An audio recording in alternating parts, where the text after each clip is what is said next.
Hey guys, tonight we're looking at the Bison belt from Ferro Concepts. After I dropped the Gibbers Group video on their battle belt, somebody reached out and offered to send this my way to take a look at.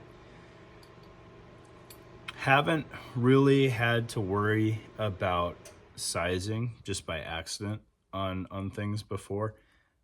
This one, regrettably, is too small for me to even really say whether it's comfortable or not. However,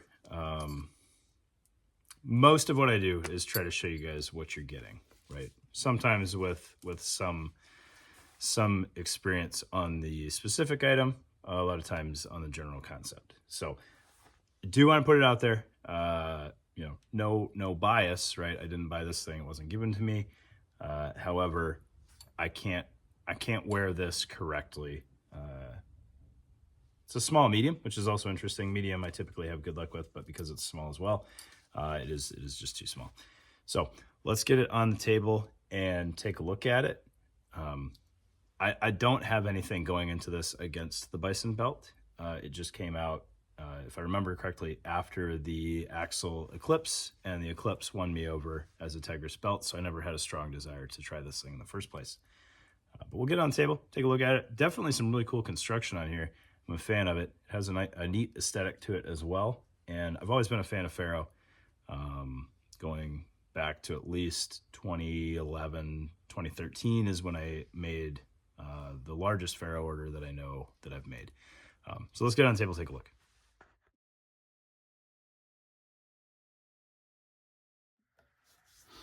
All right, so looking at the Ferro Bison belt, I want to be as fair to Ferro as I can, and to all of you as I go through this. All right.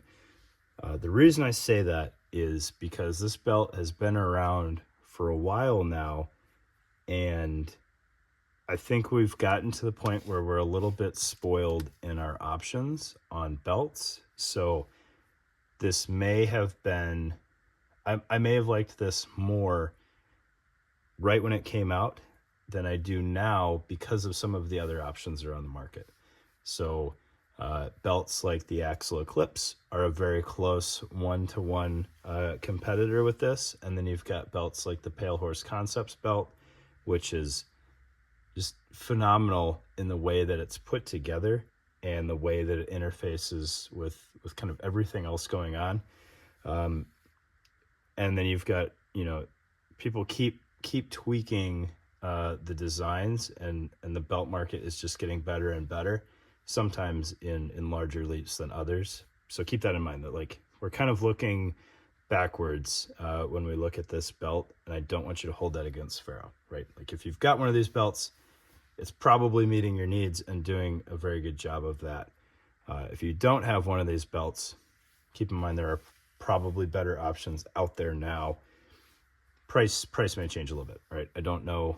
I neglected to check what these cost. I think they're fairly priced, but I don't remember. All right, so it is a two-piece battle belt with a kind of no shame trouser belt as the inner belt, and a hook lined outer belt. Right, so loop facing out on the inner belt, hook facing in on the outer belt.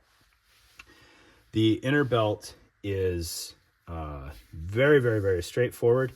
It is a layer of webbing with a layer of loop on the outside. All right, I'm trying to keep this all in frame for you guys. Adjustment is very easy. You've got this fairly hardy hook running end here with a small G-hook. Between the webbing and the loop, it keeps tension on that G-hook very nicely. You've got a lot of room to adjust. I know I said in the intro that this wouldn't fit me. If I paid everything out or a lot out on the inner belt and the outer belt, I could secure it, but it wouldn't be doing it justice. There's so much of a gap in the front. All right. What is not obviously or readily apparent when you're looking at the inner belt, and I think is a unique feature and a cool feature, is Ferro gives you 2 attachment points for the G-hook when it comes around the front. So if you want kind of minimal overlap in the front, you can do that using the tail there. And if you would like to kind of double up your continuity and keep kind of the wider portion of the belt consistent across the front, you can go back to the next loop. And I still wear a Ferro 1.5" mini Cobra belt pretty often as just my regular belt. One thing I noticed, if you're trying to appendix carry with that, is you get the 1-inch portion of the belt kind of right up front. So you kind of either have to deal with that or offset the belt. And I'm not a huge fan of shifting the buckle kind of as far over to the side as I would need to do that. So I think this is definitely a step in the right direction with giving you kind of an attachment point that keeps the wider portion of the belt doubled up. Like that. If you are a fan of putting your outside the waistband pistol on your trouser belt, this is not going to be the inner belt for you. This is very, very, very floppy. However, if you like to wear, or you're in an environment where it makes sense to wear this as your kind of everyday uniform belt, and then all of your equipment is on the outer belt, I think this does a really good job. This is going to be a very comfortable, very, very lightweight belt to use as a trouser belt that will then marry up nicely to your outer belt. One other concern with the mating that I think is only fair to acknowledge very bluntly is that the outer belt has a wider profile than the inner belt. So you are going to have hook rubbing up against something, whether that ends up being your blouse if it's tucked into your pants, or if you kind of game it and kind of marry the top of your inner belt with the top of your outer belt, it's going to sit on your trousers to some extent, and something is going to get more wear than it potentially has to if you had a true same size inner belt. Right? I just want to put that out there because it's fact. It's going to happen. Something is going to get worn out a little bit more based on that mismatch. That said, this is more reliably going to fit through your belt loops on any pant than if you had a 2-inch or 1 3/4-inch inner belt. All right, that out of the way, not much more to say about the inner belt, right? Looking at the outer belt, you can see you have a pretty consistent loop interface all the way up to about 1 inch of the either end of the belt with the Tegris core. The way that this is put together is kind of interesting.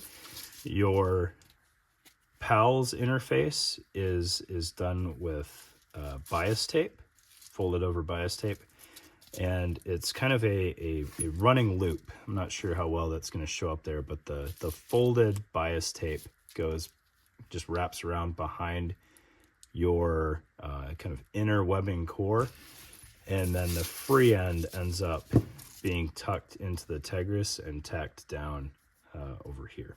Right? The kind of load-bearing aspect of the belt itself is this 1-inch webbing that runs through the center of the belt and is as far as I can tell, only sewn down in a couple of places. So it's kind of tacked up here where that bias tape enters the core again, and then over here where you interface with the other end of the belt, right? So you've got a couple places where it's sewn in there. Otherwise, it's kind of free running through the Tegris outside and the hook inside, which is interesting. I don't think that costs you anything. I just find it interesting construction-wise. I'm also a big fan of this webbing. I don't know why. In other uses, if you needed nylon webbing, I enjoy just the way it feels. It's a nice soft webbing. Not abrasive on the skin if you're trying to trying to do any work with this stuff, even without gloves, it's pretty conducive to not tearing up your hands. He also seals the end with a little piece of squat in there. I don't know, kind of a nice touch.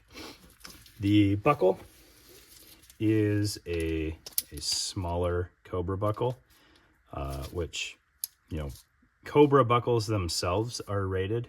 I would not call this a safety belt by any stretch, right? Because just as we've learned over recent years, you know, Cobra belts, SOCOM has said, you know, by nature of being a Cobra belt doesn't make it load rated, right? Even if it has scuba webbing or load rated webbing associated with it, it's just not, right? But you do have a D-ring that is secured by this little piece of one wrap. If you're just, you know, going full send and you want to use that for a lanyard, you know, I'm not going to tell you not to.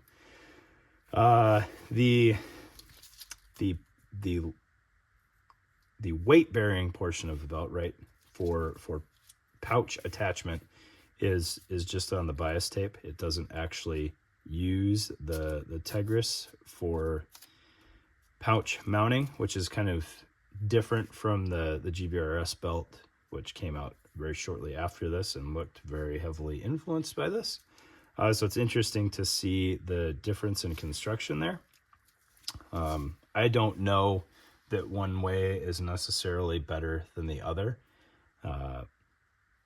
And frankly, I don't think it makes a huge difference. If for whatever reason you had a pouch mounted on here and that pouch got really snagged on something and ended up taking your weight through a fall, it is going to be less secure than if you had mounted to the Tegris, which may end up working out in your favor because you may be able to blow out that bias tape and have that pouch tear off versus really being hung up by your belt. As far as, you know, day-to-day use and long-term durability, I don't think mounting pouches on the bias tape is going to cause you any issues. It is also a fairly slim belt. I think part of that comes from the fact that the webbing is just kind of running through the middle and it doesn't extend full height through here. So where you have the bias tape as your PALS attachment, you don't have the inner core there. And then where you do have the inner core, you don't have your bias tape. So it's kind of a one-for-one swap on thickness, which is unique to the Bison belt. Another aspect of this belt, I don't believe this was the intention by any means based on the circular cuts, but you can finagle some one wrap or shock cord through these circles running sideways because the core is not sewn down in there. Using true PALS pouches through here is going to be a little bit of a hassle, but you could probably also muscle it through there if you really wanted a pouch run horizontally on there.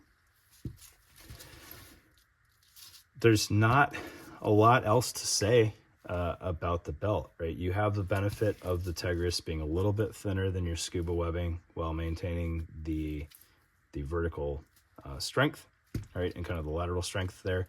So mounting a holster on here is going to work out just fine, especially if you have something like the True North concepts.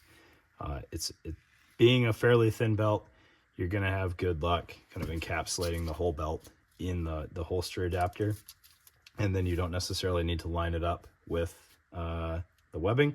If you wanted to make sure that it's not going to shift side to side, you still could, although mounting it backwards almost would make more sense there so that you're using the Tegris. But if you wanted to hang it just on the bias tape, that would work out well. All right. There's not a lot of slack in this bias tape, so you're not going to see a ton of movement on anything by just using that. But if you have pouches that can take advantage of using the whole body of the belt to mount, whether you're doing that with one wrap or a holster adapter run through there, there are absolutely instances where you might want to do that. Right. Other than that, it's a two-piece battle belt, which at the time was one of the first ones using Tegris. It's of the major makers that I'm aware of, I think it was the second, right? You had the Axle, and then you had the Ferro shortly after that. Which it is a different flavor than the Axle. It's definitely a different approach to that concept. I got the Axle first, and they did the same thing, so I ended up being a fan of that. All right, there you go. There's the Ferro Bison belt. If you want a nice lightweight Tegris reinforced belt, I think this is a good viable option. But there's definitely been market-wide improvement since this thing came out. So thanks for your time, guys. Really appreciate it.